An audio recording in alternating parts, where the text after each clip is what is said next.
जय श्री राधे दोस्तों, केपी की वाणी चैनल में आपका स्वागत है। शादी और कैरियर से संबंधित सभी प्रकार की जानकारी पाने के लिए हमारे चैनल केपी की वाणी को जरूर सब्सक्राइब करें। दोस्तों, अगर आपको अपनी शादी के बारे में जानना है कि आपकी शादी कब होगी, तो जन्मदिन अनुसार शादी की जानकारी पाने के लिए आप हमें व्हाट्सएप कर सकते हैं। ऐसे जातक जिनकी आयु 28 वर्ष से अधिक है, वे अपनी कुंडली दिखाकर शादी की जानकारी पा सकते हैं।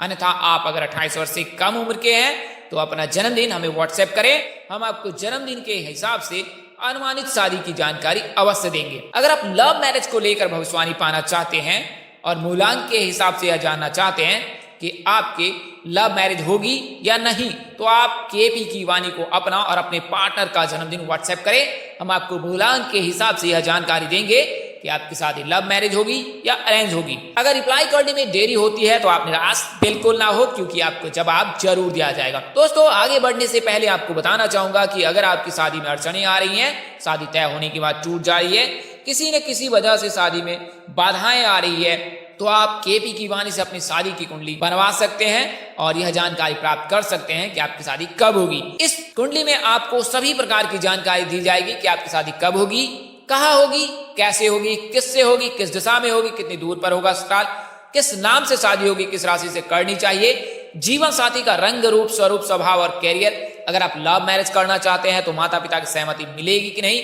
शादी में आ रहे दोष को दूर करने के भी सरल उपाय बताए जाएंगे।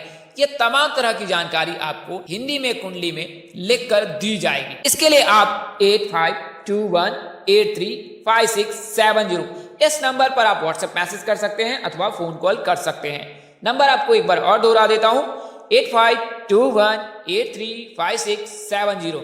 अगर जल्दबाजी में नंबर निकल गया है तो आप वीडियो को स्क्रॉल कर नीचे आए और आराम से डिस्क्रिप्शन बॉक्स में नंबर नोट कर सकते हैं। वीडियोज में भी नंबर दिए गए हैं, तो आप वीडियो को पॉज करके भी नंबर नोट कर सकते हैं। आपको यह बता दें कि यह जानकारी आपको चंद्र कुंडली और लग्न कुंडली के आधार पर दी जाएगी। ऐसे जातक जिनकी शादी तय हो चुकी है, वे केपी की वाणी से अपनी कुंडली मिलान अवश्य ही करा ले। हम आपको कुंडली मिलान कर यह जानकारी देंगे कि विवाह उपरांत आपका वैवाहिक जीवन कैसे गुजरेगा। ज्योतिषों की माने तो नारी दोष, भकुर दोष और मांगलिक बलि होने पर शादी नहीं करनी चाहिए। नारी दोष से अप्राकृतिक घटना की संभावना बनी रहती है।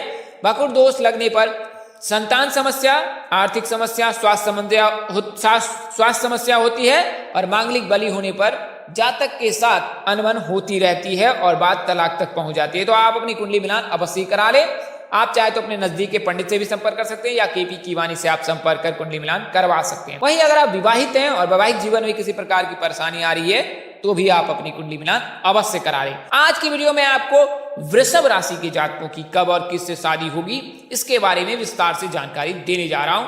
तो अगर आप वृषभ राशि के जातक हैं तो यह वीडियो आपके लिए है और आप इस वीडियो के माध्यम से यह जान सकते हैं कि आपकी शादी कब होगी, किससे होगी, किस नाम से होगी, किस दशा में होगी, कितनी दूर पर होगा। यह सभी जानकारी आपको इस वीडियो में मिल जाएगी। तो आइए जानते हैं। तो आगे बढ़ने से पहले आपको बता दूं कि शादी से संबंधित जो जानकारी होती है वह ज्योतिष शास्त्र में निहित है। कई ज्योतिष इसे बताते नहीं है, पर शादी के समय बहुत बातों का ध्यान रखना पड़ता है। शास्त्रों में यह बताया गया है कि इन नियमों के पालन करने से कन्या या वर दोनों ही सौभाग्यवती जीवन जीता है। तो अगर आपको यह जानकारी प्राप्त नहीं है तो आइए बारी बारी से जानते हैं। जैसा कि आप सबको पता है कि ज्योतिष शास्त्र में विवाह कर्मकांड का पूरा सार बताया गया है। उन्हीं सारों में से कुछ चुनिंदा चीजों को आपके सामने प्रस्तुत कर रहा हूं ताकि आपको अपनी कन्या या लड़के की शादी में कोई दिक्कत ना हो। तो आइए बारी बारी से जान लेते हैं।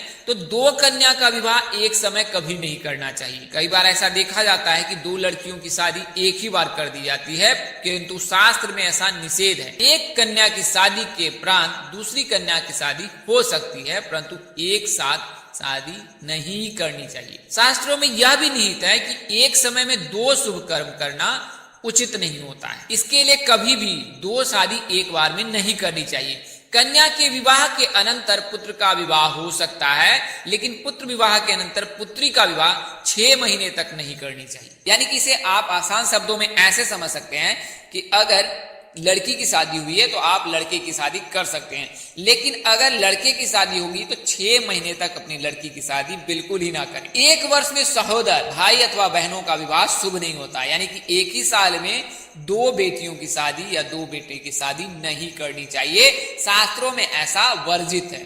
समान गोत्र और समान प्रवर वाली कन्या के साथ भी विवाह निषेध है, यानी कि एक ही गोत्र में लड़के और लड़की की शादी नहीं करनी चाहिए। विवाह के पश्चात 1 वर्ष तक पिंडदान, मृतका स्नान, तिल तर्पण, तीर्थ यात्रा, मुंडन, प्रेतानुगमन आदि नहीं करनी चाहिए। विवाह में छींक का दोष नहीं होता, यानी कि अगर आप कोई शुभ कार्य करते हैं और उस समय छींक आ जाती है तो ऐसा माना जाता है कि यह शुभ नहीं होता है, किंतु विवाह में छींक का दोष नहीं होता है। तो अगर ऐसी स्थिति पैदा हो तो भगवान श्री शिव और भगवान श्री हरिविष्णु का नाम स्मरण कर उन पर छोड़ दें। वैवाहिक कार्यक्रम में स्पर्श का भी दोष नहीं होता है। कई बार ऐसा देखा जाता है कि बड़े छोटों में चरण लग जाता है या पैर लग जाता है तो स्पर्श का दोष लगता है, लेकिन विवाह में स्पर्श का दोष नहीं लगता है। विवाह में चतुर्थ, द्वादश चंद्रमा ग्राह्य है, यानी कि ऐसे दिनों को पकड़ना चाहिए। विवाह में षष्ठ, अष्टमी, दशमी तथा शुक्ल पक्ष की प्रतिपदा, रिक्ता आदि तिथि निषेध है। इसके अलावा चतुर्दशी और नवमी भी निषेध है, यानी कि षष्ठी, अष्टमी, दशमी, प्रतिपदा शुक्ल पक्ष की और चतुर्दशी, नवमी, इन दिनों में शादी नहीं करनी चाहिए, चाहे विवाह मुहूर्त कितना भी शुभ क्यों नहीं। कन्या कैसी होनी चाहिए? तो कन्या अधिक अंग वाली नहीं होनी चाहिए, ज्यादा बोलने वाली भी नहीं होनी चाहिए और ना ही वह रोगिणी होनी चाहिए। विवाह में सपिंड, विचार, गोत्र आदि का विचार करना चाहिए। स्त्रियों के लिए गुरुबल और पुरुषों के लिए रविबल देख लेना चाहिए। इस महीने में शादी करनी चाहिए तो माघ, फागुन, वैशाख, अगहन, जेठ, आषाढ़ इन महीनों में शादी करने से कन्या सौभाग्यवती होती है। नक्षत्र की बात करें तो रोहिणी, उत्तरा, रेवती, मूल, स्वाति, मृगशिरा, मघा, अनुराधा, हस्त ये नक्षत्र विवाह में शुभ माने जाते हैं। इन नक्षत्रों में शादी करनी चाहिए। विवाह में सौर मास ग्रहण करना चाहिए। सौर मासो विवाद हो यज्ञादो सावन स्मृता अब्द के प्रत्यकाले चांद्रो मास से प्रशस्त। बृहस्पति, शुक्र, बुध और सोम इन वारों में कन्या की शादी करने से कन्या सौभाग्यवती होती है। इसलिए हमेशा सोमवार, बुधवार, शुक्रवार और गुरुवार इन दिनों में ही लड़की की शादी करनी चाहिए। ज्योतिष में हाथ देखकर और कुंडली देखकर शादी की गणना की जाती है, यानी कि कुंडली देखकर भी कई ज्योतिष शादी के बारे में बता देते हैं, वहीं कई ज्योतिष हाथ देखकर यह बताते हैं कि आपकी शादी कब होगी। हाथ की रेखा से भी शादी के बारे में जानकारी मिल जाती है। तो हाथ की रेखा में जीवन रेखा, मस्तिष्क रेखा और हृदय रेखा अहम होती है। शादी की रेखा छोटी उंगली और बुध पर्वत के नीचे हृदय रेखा के बीच होती है। हस्त रेखा की माने तो जिन लड़के और लड़कियों के हाथ में विवाह रेखा हृदय रेखा से बहुत नजदीक हो उनकी शादी बहुत जल्द हो जाती है। वहीं अगर विवाह रेखा हृदय रेखा से दूर हो और छोटी उंगली के समीप हो तो शादी में बहुत देरी होती है। अब आइए अब कुंडली के हिसाब से बता देता हूं। तो कुंडली में 7वें घर से शादी की गणना की जाती है। इसके अलावा पंचम भाव, एकादश भाव, लग्न भाव, चतुर्थ भाव, अष्टम भाव को भी देखा जाता है। चतुर्थ, अष्टम, द्वादश को मांगलिक के लिए देखा जाता है, पंचम भाव को लव मैरिज के लिए, लग्न को और सप्तम भाव को विवाह के लिए देखा जाता है। तो 8 ग्रह हैं। 8 ग्रहों को 2 भागों में बांटा गया है, शुभ ग्रह और अशुभ ग्रह। शुभ ग्रह बुध, गुरु, शुक्र, रवि, चंद्र को कहा गया है, जबकि अशुभ ग्रह मंगल, राहु, केतु और शनि को कहा गया है। तो शुभ ग्रह रहने से शादी जल्द हो जाती है और अशुभ ग्रह रहने पर शादी देर होती है। तो आइए बारी बारी से जान लेते हैं कि अगर कुंडली के सप्तम भाव में कोई ग्रह उपस्थित है तो शादी कब होती है। तो पहले मैं अब शुभ ग्रह से शुरू करता हूं कि अगर कुंडली के सप्तम भाव में बुध ग्रह है और कोई अशुभ ग्रह की उपस्थिति नहीं है, ना ही दृष्टि है, तो 20वें वर्ष से शादी के योग बनते हैं। गुरु के रहने पर 24वें वर्ष से शादी के योग बनते हैं। चंद्रमा के रहने पर 25वें वर्ष से शादी के योग बनते हैं। शुक्र के रहने पर 26वें वर्ष से शादी के योग बनते हैं। राहु और सूर्य के रहने पर 27वें वर्ष से शादी के योग बनते हैं। शनि और केतु के रहने पर 30वें वर्ष से शादी के योग बनते हैं। मंगल के रहने पर 28वें वर्ष से शादी के योग बनते हैं। अगर जातक मांगलिक है तो विवाह में देर होती है। बुध शुक्र की युति हो, गुरु शुक्र की युति हो, शुक्र मंगल की युति हो, काल सर्प दोष लग रहा हो, तो ऐसी परिस्थिति में जातक की शादी आधी उम्र तक होती है। तो यह जानकारी आपको कुंडली के हिसाब से दी है। आइए अब वृषभ राशि के बारे में जान लेते हैं। 19 अप्रैल से लेकर 20 मई तक जन्म लेने वाले लड़के और लड़की की राशि वृषभ होती है। इनका नाम अक्षर बी और वी से होता है, यानी कि ब और व से। वृषभ राशि के जातकों की शादी SACGHIKPT नाम के जातकों से होने की संभावना अधिक रहती है। जन्म राशि वृषभ है, राशि नाम अक्षर ब और व से है। राशि स्वामी शुक्र है, इनके आराध्य देवी माँ दुर्गा है। भाग्यशाली रंग इनके लिए सफेद है। भाग्यशाली अंक 2 और 7 है। राशि धातु लोहा एवं सीसा है। राशि शुभ रत्न हीरा है। राशि अनुकूल वार शुक्रवार, बुधवार तथा शनिवार है। राशि अनुकूल रत्न हीरा, पन्ना था नीलम है। अनुकूल दिशा आपके लिए दक्षिण पश्चिम है। राशि तत्व पृथ्वी है। तो शादी किस दिशा में होगी? तो शादी जो है दक्षिण पूर्व दिशा में होने की संभावना अधिक रहती है। शादी 23 वर्ष, 28 वर्ष और 29 वर्ष में होने की संभावना अधिक है, यानी कि योग जो है विवाह के 23वें वर्ष से बनते हैं और अधिकतम आयु जो है 29 वर्ष है, अगर कुंडली में कोई दोष नहीं रहता है। महीना जनवरी, फरवरी और मार्च रहता है। साथ ही अप्रैल महीने में भी वृषभ राशि के जातकों के विवाह के योग बनते हैं। किस राशि से शादी करना उत्तम रहता है? तो वृषभ राशि के जातकों का मकर राशि से विवाह करना ज्यादा ही उत्तम होता है। तो वृषभ राशि के लड़कों की शादी अनीता, चेतना, गिनी, हिना, कल्पना, टीना, गरिमा आदि नाम से होने की संभावना अधिक रहती है। वहीं वृषभ राशि में जन्मे लड़कियों की शादी पंकज, पवन, प्रकाश, अमित, कार्तिक, हार्दिक, ईशान आदि नाम से होने की संभावना बहुत अधिक रहती है।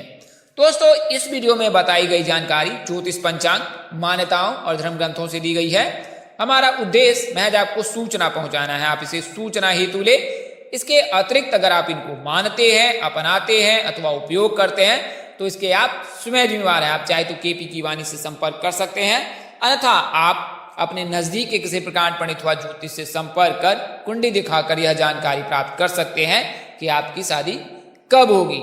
हम आपको कुंडली बनाकर सारी जानकारी विस्तार से बताते हैं कि आपकी शादी कब होगी, कहाँ होगी, कैसे होगी, किससे होगी, किस नाम से होगी, किस राशि से करनी चाहिए, जीवन साथी का रंग रूप स्वरूप स्वभाव कैसा होगा, ससुराल में लोग कैसे होंगे, ससुराल में घर द्वार कैसा होगा, आपका जीवन साथी का कैरियर कैसा होगा, कैरियर को कैसे मजबूत कर सकते हैं, साथ ही आर्थिक समस्याओं का कैसे निदान कर सकते हैं, यह सभी जानकारी आपको कुंडली बनाकर दी जाती है। इसके अलावा भी आप अन्य जानकारी भी केपी की वाणी से संपर्क कर प्राप्त कर सकते हैं। जैसे अगर आप वित्तीय परेशानियों से गुजर रहे हैं तो उसके लिए भी कुंडली दिखाकर जानकारी प्राप्त कर सकते हैं कि ऐसी स्थिति क्यों पैदा हो रही है और उन परिस्थितियों में कैसे उस दोषों को दूर किया जा सकता है।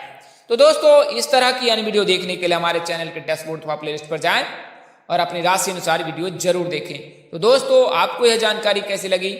लाइक कर, कमेंट कर, शेयर कर हमें जरूर बताएं। अगर आप मेरे चैनल पर पहली बार विजिट कर रहे हैं तो चैनल को सब्सक्राइब कर ले। माता रानी की कृपा से आपके चेहरे पर हमेशा मुस्कान बनी रहे, आप सब परिवार स्वस्थ एवं सुखी रहें। आप सभी के प्यार और स्नेह के लिए आप सबको हृदय से धन्यवाद करता हूँ। आप लोग इसी तरह हमारे साथ जुड़े रहें। इन्हीं शुभकामनाओं के साथ आपसे विदा लेता हूँ कि जल्द एक नए वीडियो और एक नई जानकारी लेकर आपके समक्ष हाजिर रहूंगा। तब तक के लिए इस नाचीज दोस्त को इजाजत दे। आप जहां रहें मस्त रहें, स्वस्थ रहें, व्यस्त रहें। माता रानी की असीम कृपा आप पर बनी रहे। परमपिता परमेश्वर आपको सद्बुद्धि, सत्मार्ग और आगे बढ़ने की शक्ति दे। इन्हीं शुभकामनाओं के साथ आपसे विदा लेता हूं। नमस्कार, जय श्री राम दोस्तों, जय श्री कृष्णा, जय माता दी, जय वाहिगुरु।